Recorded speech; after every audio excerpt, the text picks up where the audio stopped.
Silvia Federici, El patriarcado del salario. Críticas feministas al marxismo.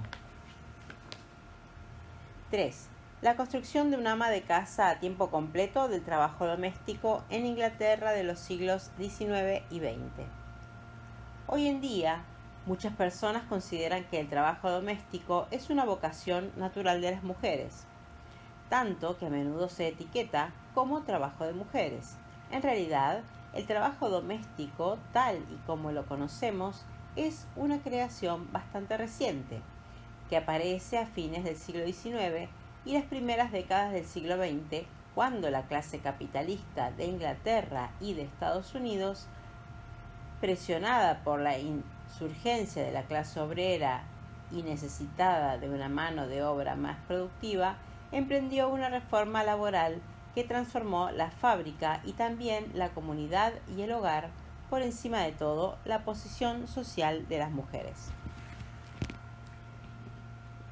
Si se contempla desde el punto de vista de los efectos sobre las mujeres, esta reforma puede describirse como la creación del ama de casa a tiempo completo, un complejo proceso de ingeniería social que, en pocas décadas, sacó a las mujeres, especialmente a las madres, de las fábricas, aumentó sustancialmente los salarios de los hombres proletarios, lo bastante como para mantener a una ama de casa no trabajadora, e instituyó formas de educación popular para enseñar a la mano de obra femenina las habilidades necesarias para el trabajo doméstico. No solo los gobiernos y los patrones promovieron esta reforma, los hombres proletarios también llamaron a la exclusión de las mujeres de las fábricas y otros lugares de trabajo asalariado, aduciendo que su lugar estaba en la casa. Desde las últimas décadas del siglo XIX, los sindicatos lo reivindicaron con insistencia, convencidos de que al sacar de la competencia a las mujeres y niños, se reforzaría el poder de negociación de los trabajadores.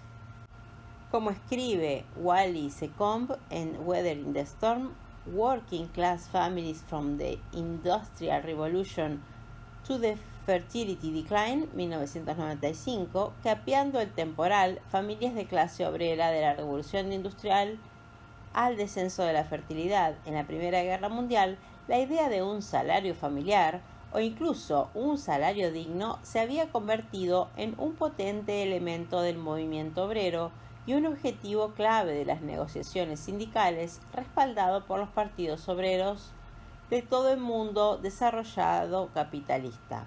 De hecho, ser capaz de ganar un salario suficiente para mantener a la familia se convirtió en un signo de respetabilidad masculina que distinguía a las otras capas altas de la clase trabajadora de los trabajadores pobres. Los intereses del hombre proletario y del capitalista coincidían en este aspecto.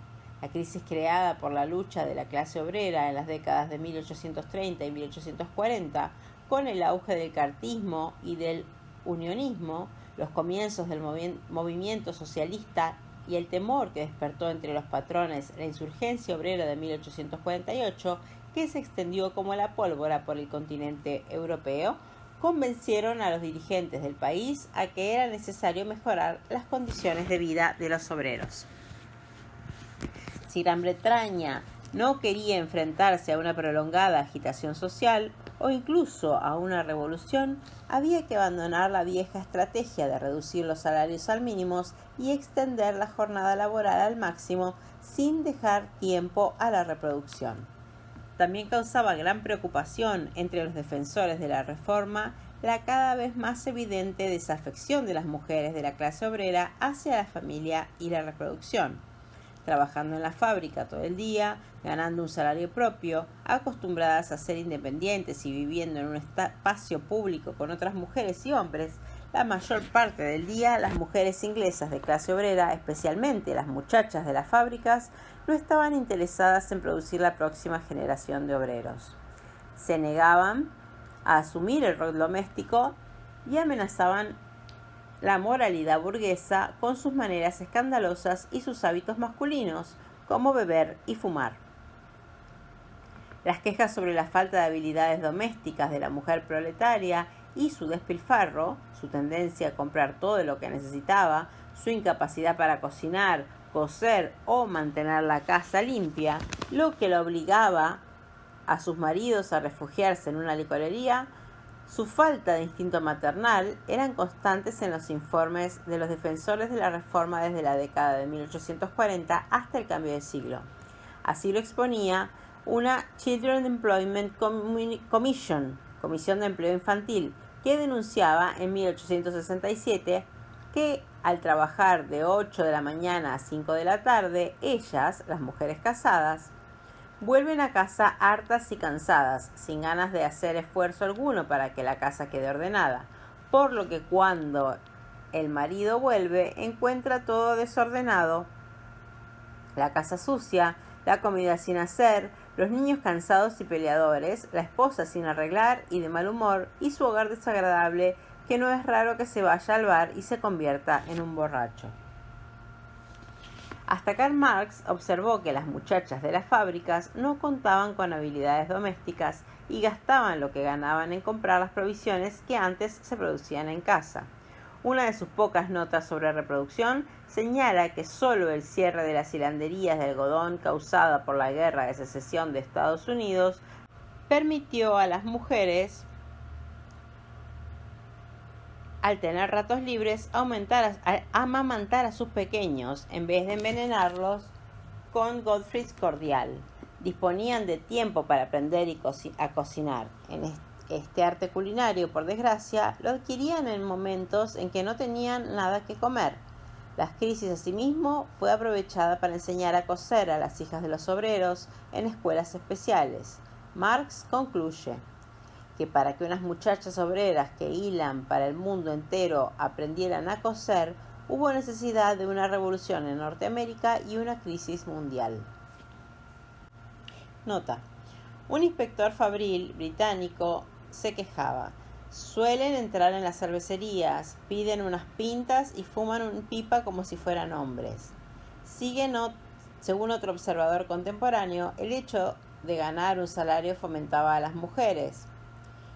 Un precoz espíritu de independencia que debilita los lazos familiares y es muy favorable para el desarrollo de la virtud doméstica.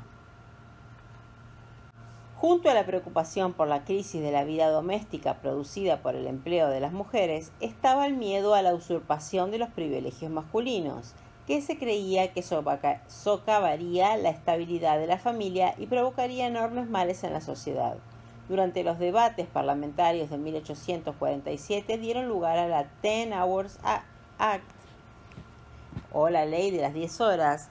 Un defensor de la restricción de horas de trabajo para las mujeres advirtió que las obreras no solo realizan el trabajo de los hombres, sino que ocupan sus espacios, están formando diversos clubes y asociaciones y van adquiriendo gradualmente todos aquellos privilegios que se consideran propios del sexo masculino. Se consideraba que la ruptura de la familia llevaría al país a la inestabilidad. Los maridos desatendidos abandonarían el hogar, pasarían el tiempo libre en bares y licorerías y tendrían encuentros peligrosos que fomentarían una actitud rebelde.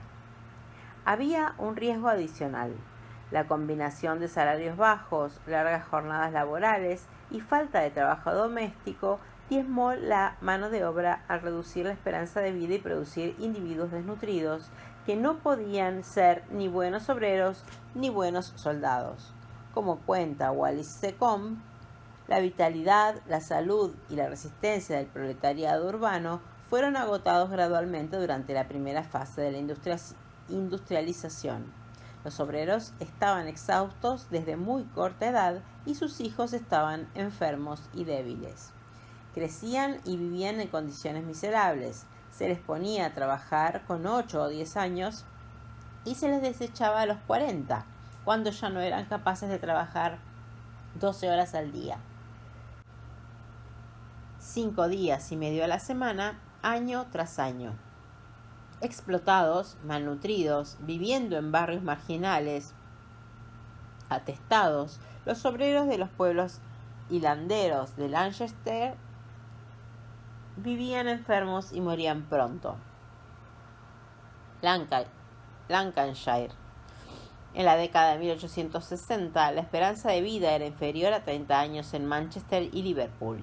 La mortalidad infantil, asimismo, era muy elevada y también en este caso se atribuyó a la desatención maternal y el desapego como causas principales. Los inspectores de fábricas reconocían que al no estar en casa la mayor parte de su día, las obreras no tenían más remedio que dejar a sus hijos con alguna mujer más joven o más anciana que les alimentaba con pan y agua y les daba grandes dosis de Godfrey's Cordial, un popular opiáceo para apaciguarlos. No es sorprendente que las obreras de las fábricas trataran de evitar los embarazos, recurriendo a menudo a diversas sustancias para provocar el aborto. Este es el contexto en el que hay que tener en cuenta al considerar las crecientes protestas de las clases media y alta que a mediados del siglo clamaban contra la escandalosa pérdida de vidas impuestas por el régimen fabril. Más preocupante aún si se consiste en que las condiciones en otros gremios no eran mucho mejores. Lejos de ser excepcionales, las condiciones de vida que denunciaban los defensores de la reforma de las ciudades industriales también se daban en zonas rurales, donde las mujeres trabajaban en cuadrillas contratadas como jornaleras o en los distritos mineros como en el norte de Lancashire, Cheshire y Gales del Sur, donde, como también cuenta Marx, tanto las mujeres adultas como jóvenes de 13 años o menos trabajaban en las minas. Allí también trabajaban niños de forma habitual, recolectando menas o rompiendo las piezas más grandes o encadenados a vagonetas en las que llevaban el carbón a las vías durante 11 horas o más, semidesnudos, a menudo con el agua hasta las rodillas. Nota: acerca del uso de Godfrey's Cordial, véase el capítulo 10, dice, para calmar la desesperación y llantos de los niños que debían sufrir dolores constantes a causa de su horrible dieta, las nodrizas tenían el hábito de administrarles ginebra y pimienta y otros remedios milagrosos como Godfrey's Cordial. Así se creaba un círculo vicioso en el que se les alimentaba a base de pan y agua y luego se les daba un poco más de cordial y así todo el día. La composición de estos jarabes calmantes variaba según la química de los elaborados, pero todos incluían algún estupefaciente, opio, láudano o morfina. Estos opiáceos se vendían muchísimas en los distritos fabriles. En Coventry se administraban 12.000 dosis diarias de Godfrey's y en Nottingham se vendían incluso más proporcionalmente. La clara incapacidad de la clase obrera de reproducirse a sí misma y suministrar un flujo estable de trabajadores fue especialmente problemática entre 1850 y finales de siglo, cuando se produjo una gran transformación en el sistema de producción tanto en Gran Bretaña como en Estados Unidos, que exigía un tipo de trabajador más fuerte y productivo. Por lo general se denomina esta etapa la Segunda Revolución Industrial. El paso de la industria ligera a la industria pesada, es decir, de textil a acero, de hierro y el carbón como sectores industriales principales y fuentes primarias de acumulación de capital, lo que fue posible gracias a la creación de una extensa red de ferrocarriles y la introducción de la máquina de vapor. Ya hacia la década de 1840, entre los arquitectos de esta nueva revolución industrial, se estaba imponiendo una nueva doctrina, que asociaba mayor productividad y mayor explotación a salarios más altos para los hombres, con una jornada laboral más corta y, lo más importante, con mejores condiciones de vida para que la clase obrera gracias a las laboriosas y ahorrativas esposas. Décadas más tarde, en sus principios de economía, el economista inglés Alfred Marshall articula un nuevo credo industrial en los términos más inequívocos. En una reflexión sobre las condiciones que garantizan la salud y la fuerza física, intelectual y moral de los trabajadores, que en sus propias palabras constituye la base de la eficacia industrial de la que depende la producción de la riqueza material. Marshall concluye que es un factor clave. Una hábil ama de casa que disponga de 10 chelines por semana para gastar en la alimentación es quien hará a menudo más por la salud y la fuerza de su familia que otra que disponga de 20. Y añade que la gran mortalidad infantil entre las clases pobres se debe principalmente a la falta de cuidados y de discernimiento de la preparación de los alimentos, y los niños que no sucumben por efecto de esta falta de cuidado maternal adquieren frecuentemente una constitución débil. Marshall también subraya que la madre es la primera y la más poderosa influencia sobre la determinación de la habilidad general para trabajar, definida como el poder de tener en la cabeza muchas cosas a la vez, el tener todo listo cuando se necesita, el obrar con rapidez y tener recursos cuando algo va mal, el acomodarse pronto a los cambios de detalle en el trabajo efectuado, de ser constante y seguro, el tener siempre una reserva de fuerzas en caso de emergencia. Tales son las cualidades que hacen a un gran pueblo industrial. No se corresponden con una ocupación dada, pero se necesita en todas. Marshall escribe: la habilidad general depende de una gran parte del ambiente en la infancia y en la juventud. En esta, la primera y más poderosa influencia es la de la madre. Por esta razón, Marshall se opone a que las mujeres realicen trabajos asalariados. Afirma que la mortalidad infantil es generalmente mayor, en particular en los lugares donde hay muchas madres que descuidan sus deberes familiares con objeto de ganarse un jornal. Así que no nos sorprende que informe tras informe, a partir de la década de 1840, se empezara a recomendar que se redujera el número de horas de trabajo de las mujeres en las fábricas, especialmente de las casadas, para que así pudieran realizar sus tareas domésticas, y se aconsejara a los patrones que se abstuvieran de contratar a mujeres embarazadas. Detrás de la creación del ama de casa de clase obrera y de la extensión de esta clase social de tipo de hogar y familia, antes reservado a la clase media, se hallaba la necesidad de un nuevo tipo de obrero, más saludable, más robusto, más productivo y sobre todo más disciplinado y domesticado.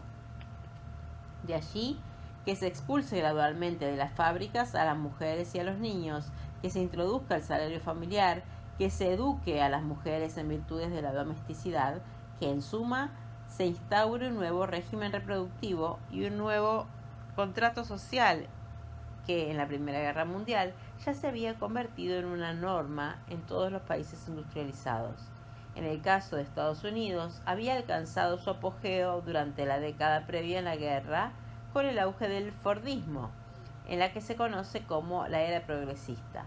Según este contrato, la inversión en la reproducción de la clase obrera se vería correspondida con una mayor productividad, mientras la esposa se encarga de garantizar que el salario se invierta de manera adecuada, que el marido esté bien cuidado, lo bastante como para ser consumido por otro día de trabajo, y que se eduque adecuadamente a los hijos para un futuro destino de ser trabajadores.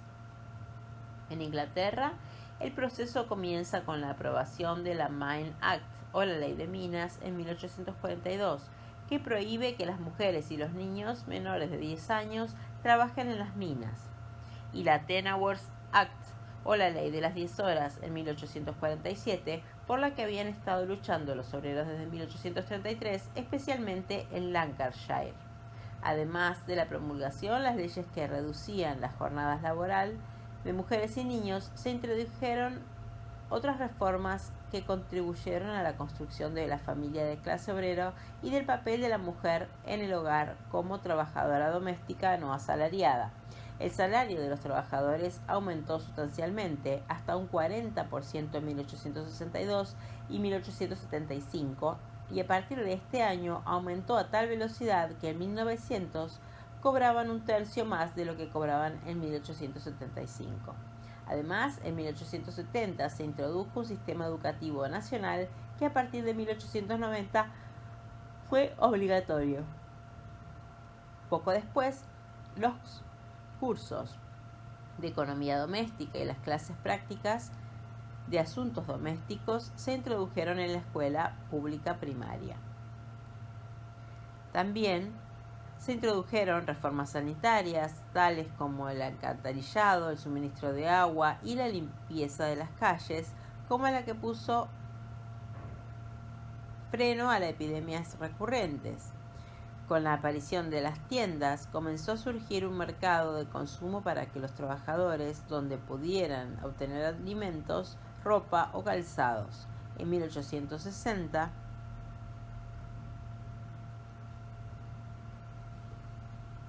empezaron a surgir asociaciones para la protección de las infancias que pretendían convencer al gobierno en que interviniera en el baby farming, que sería pagar por el cuidado de un niño.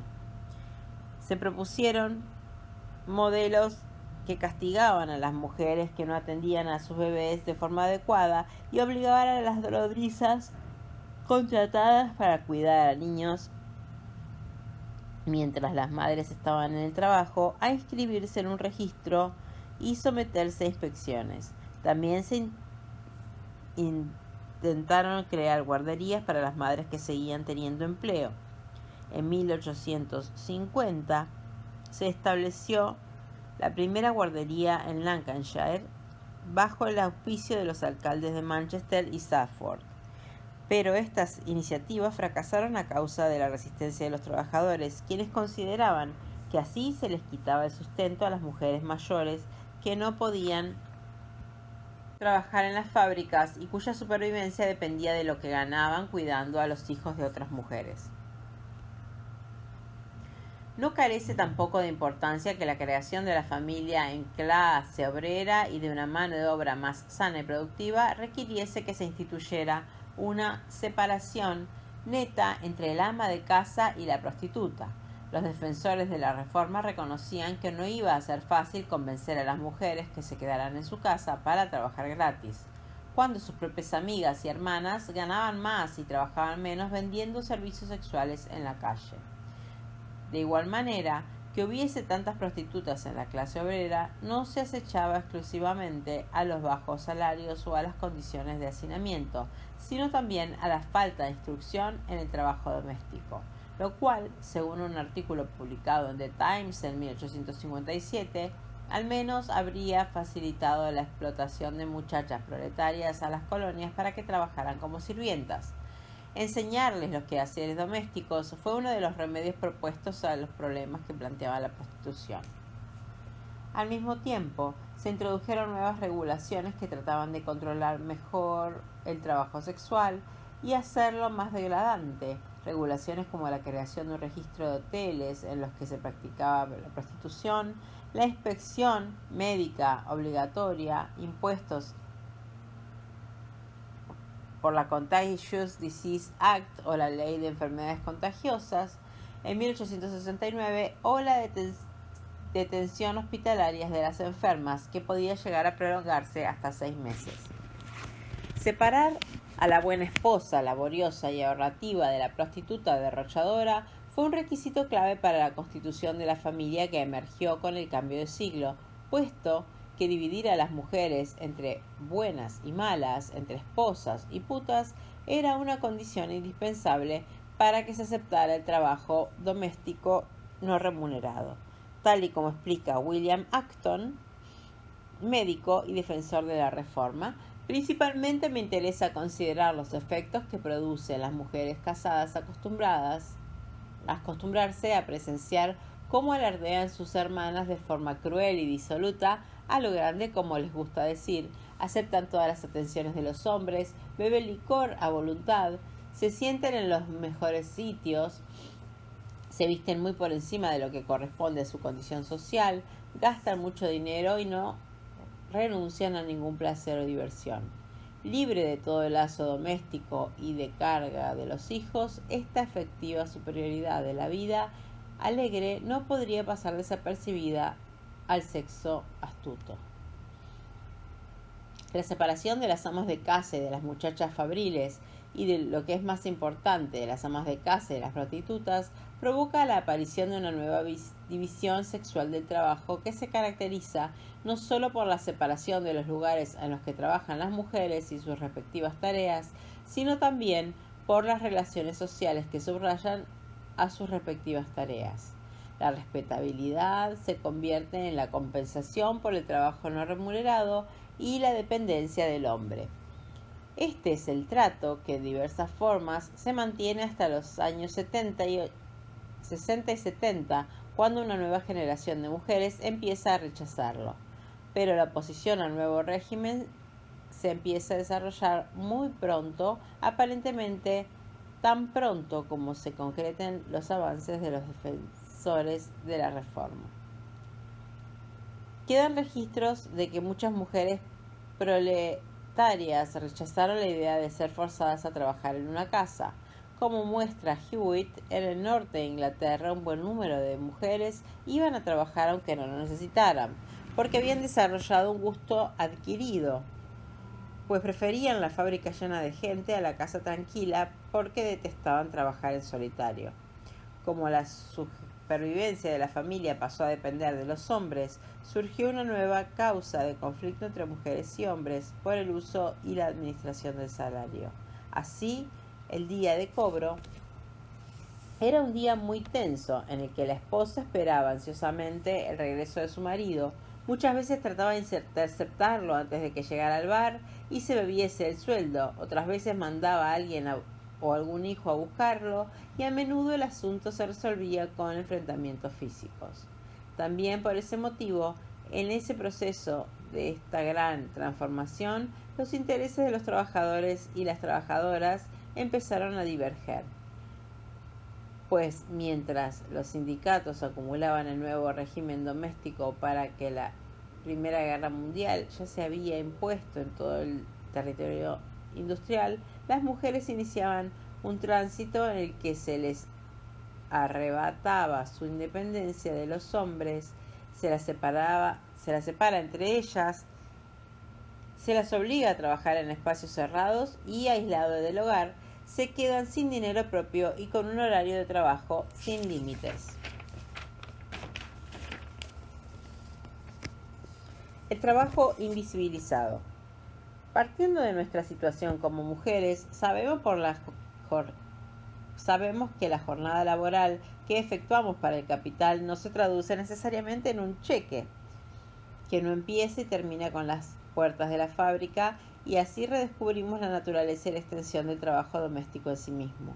Porque tan pronto como levantamos la mirada de los calcetines que remendamos o de las comidas que preparamos, observamos que, aunque no se traduce en un salario para nosotras, producimos ni más ni menos que el producto más precioso que puede aparecer en el mercado capitalista, la fuerza de trabajo. El trabajo doméstico es mucho más que limpieza de la casa, es servir a los que ganan el salario, física, emocional y sexualmente, tenerlos listos para el trabajo día tras día. Es la crianza y el cuidado de nuestros hijos, los futuros trabajadores, cuidándolos desde el día de su nacimiento durante sus años escolares, asegurándonos de que ellos también actúen de la manera que se espera bajo el capitalismo. Esto significa que tras cada fábrica, tras cada escuela, oficina o mina, se encuentra oculto el trabajo de millones de mujeres que han consumido su vida, su trabajo produciendo la fuerza de trabajo que se emplea en esas fábricas, escuelas, oficinas o minas.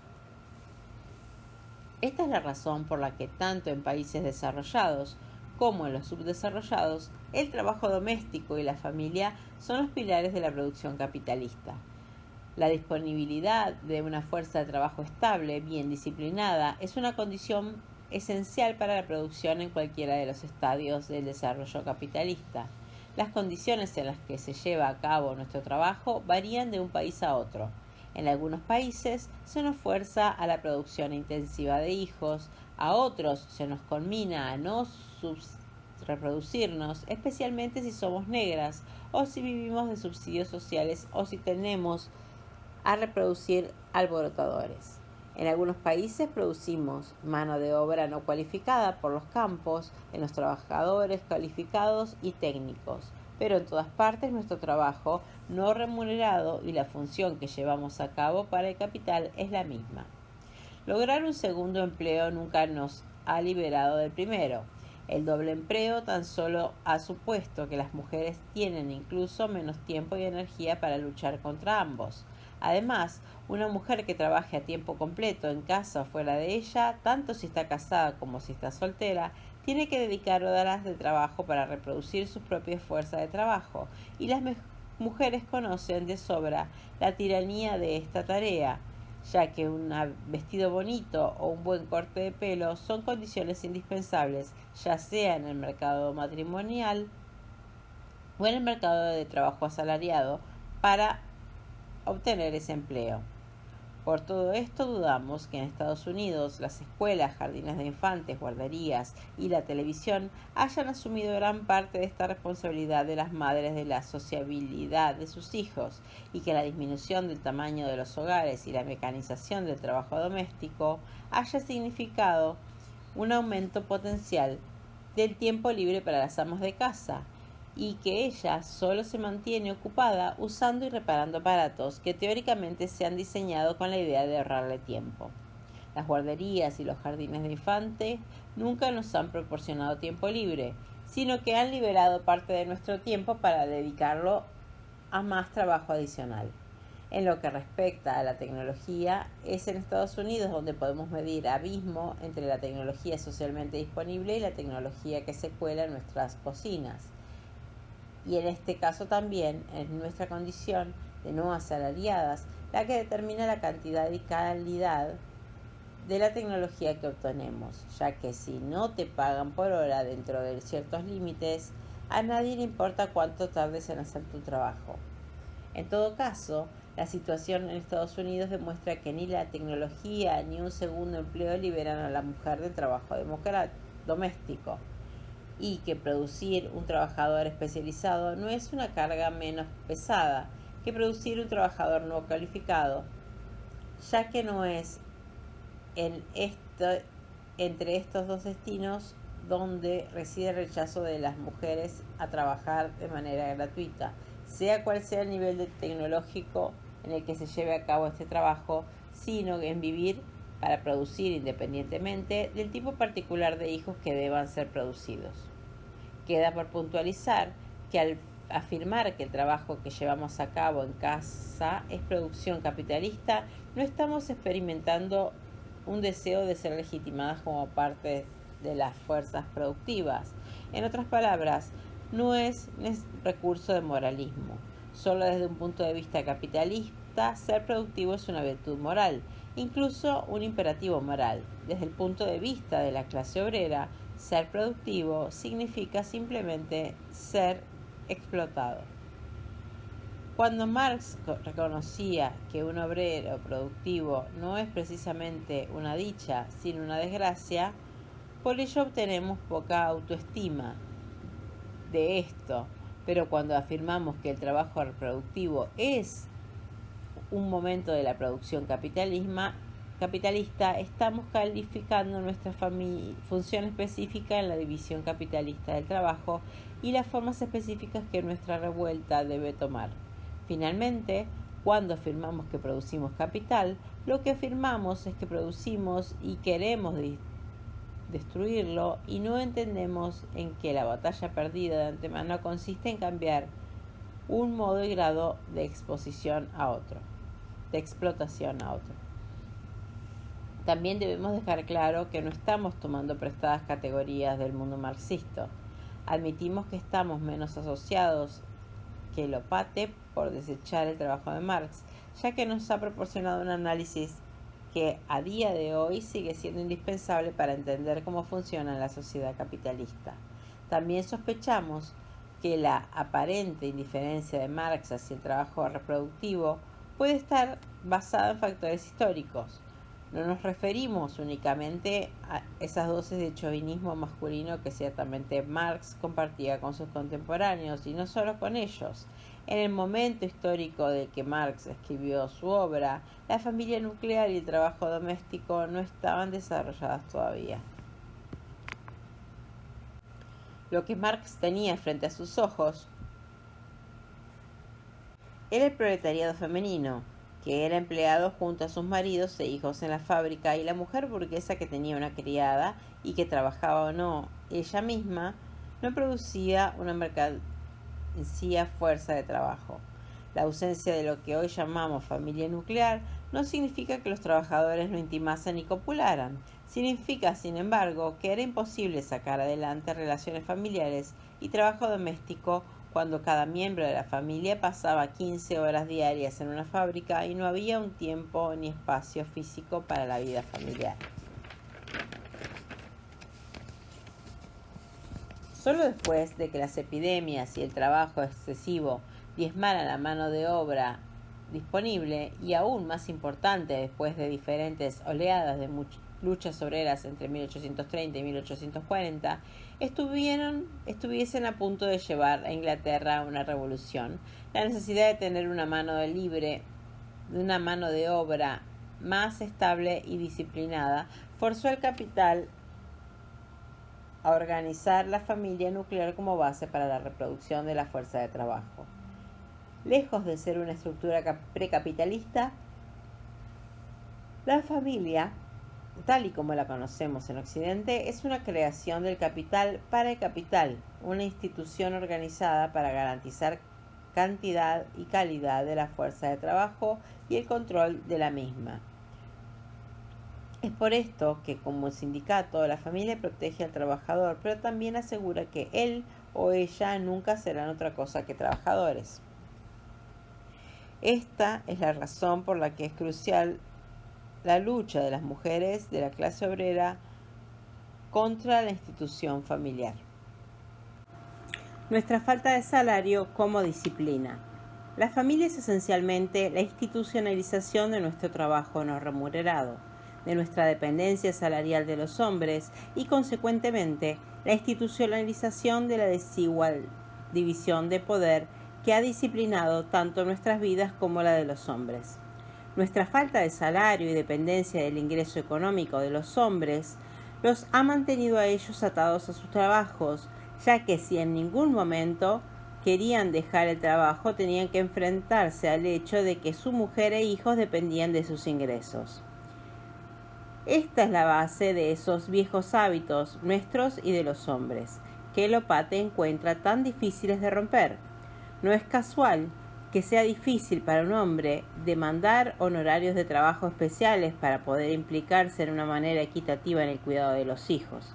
La razón por la cual los hombres no pueden solicitar jornadas a tiempo parcial es que el salario masculino es indispensable para la supervivencia de la familia, incluso cuando la mujer provee un segundo sueldo.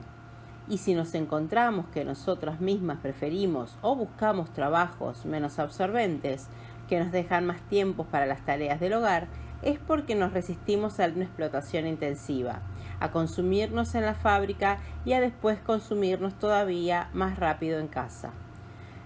El que carezcamos de salario por el trabajo que llevamos a cabo en los hogares ha sido también la causa principal de nuestra debilidad en el mercado laboral. Los empresarios saben que estamos acostumbradas a trabajar por nada y que estamos tan desesperadas por lograr un poco de dinero para nosotras mismas que pueden obtener nuestro trabajo a bajo precio. Desde que el término mujer se ha convertido en sinónimo de ama de casa, cargamos, vayamos donde vayamos, con esta identidad y con las habilidades domésticas que nos otorgan al nacer mujer. Esta es la razón por la que el tipo de empleo femenino es habitualmente una extensión del trabajo reproductivo y que el camino hacia el trabajo asalariado a menudo nos lleve a desempeñar más trabajo doméstico. El hecho que el trabajo reproductivo no esté asalariado le ha otorgado a esta condición socialmente impuesta una apariencia de naturalidad, feminidad, que influye en cualquier cosa que hacemos. Pero por ello, no necesitamos que Lopate nos diga lo que es esencial que no podemos olvidar es que somos un sexo. Durante años el capital nos ha remarcado que solo servimos para el sexo y para fabricar hijos. Esta es la división sexual del trabajo y nos negamos a eternizarla, como inevitablemente sucede si lanzamos preguntas como estas. ¿Qué significa el día de hoy ser mujer? ¿Qué cualidades específicas inherentes y atemporales, si las hay, se asocia a ser mujer? Preguntar esto es suplicar que te den una respuesta sexista. ¿Quién puede decir quiénes somos? De lo que podemos estar seguras es que sabemos hasta ahora que no somos, hasta el punto es que a través de nuestra lucha obtenemos la fuerza para romper con la identidad que nos ha impuesto la sociedad. Es la clase dirigente, o aquellos que aspiran a gobernar, quienes presuponen que existe una personalidad humana eterna y natural precisamente para perpetuar su poder sobre nosotras. La glorificación de la familia. No es sorprendente que la cruzada de Lopate en busca de la esencia de la feminidad la conduzca a una llamativa glorificación del trabajo reproductivo no remunerado y del trabajo no asalariado en general. El hogar y la familia han proporcionado tradicionalmente el único intersticio dentro del mundo capitalista en el que la gente puede ocuparse de las necesidades de los otros desde el cuidado y el amor, si bien estas necesidades a menudo emergen del miedo y la dominación.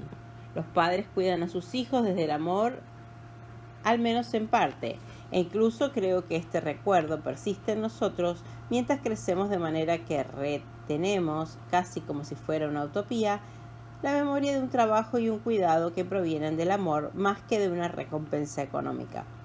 La literatura producida por el movimiento de las mujeres ha mostrado uno de los devastadores efectos de este tipo de amor, cuidado y servilismo que ha tenido entre las mujeres.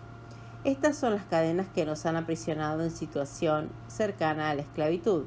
Nosotras nos negamos a perpetuarla en nosotras mismas y a elevar al nivel de utopía la miseria de nuestras madres y abuelas y la nuestra propia como niñas. Cuando el Estado o el capital no pagan el salario debido, son aquellos que reciben el amor y el cuidado, igualmente no remunerados e impotentes, los que pagan con sus vidas. De la misma manera, rechazamos la sugerencia de Lopate de que la demanda de un salario para el trabajo doméstico tan solo serviría para ocultar más las posibilidades de un trabajo libre y no alienado, lo que viene a decir que la única manera de desalienar el trabajo consiste en hacerlo de manera gratuita. Sin duda, el presidente Gerald Ford apreciaría esta sugerencia. El trabajo voluntario sobre el cual descansa cada vez más el Estado moderno se basa precisamente en esta dispensación caritativa de nuestro tiempo. A nosotros nos parece, sin embargo, que si este trabajo, en vez de basarse en el amor y el cuidado, hubiera proporcionado una remuneración económica a nuestras madres, probablemente estas habrían estado menos amargadas y habrían sido menos dependientes, se las hubiese chantajeado menos y que a su vez ellas hubieran chantajeado menos a sus hijos, a los que se les recriminaba constantemente el sacrificio que ellas debían llevar a cabo. Nuestras madres habían tenido más tiempo y energías para rebelarse contra ese trabajo y nosotros estaríamos en un estadio más avanzado de esta lucha.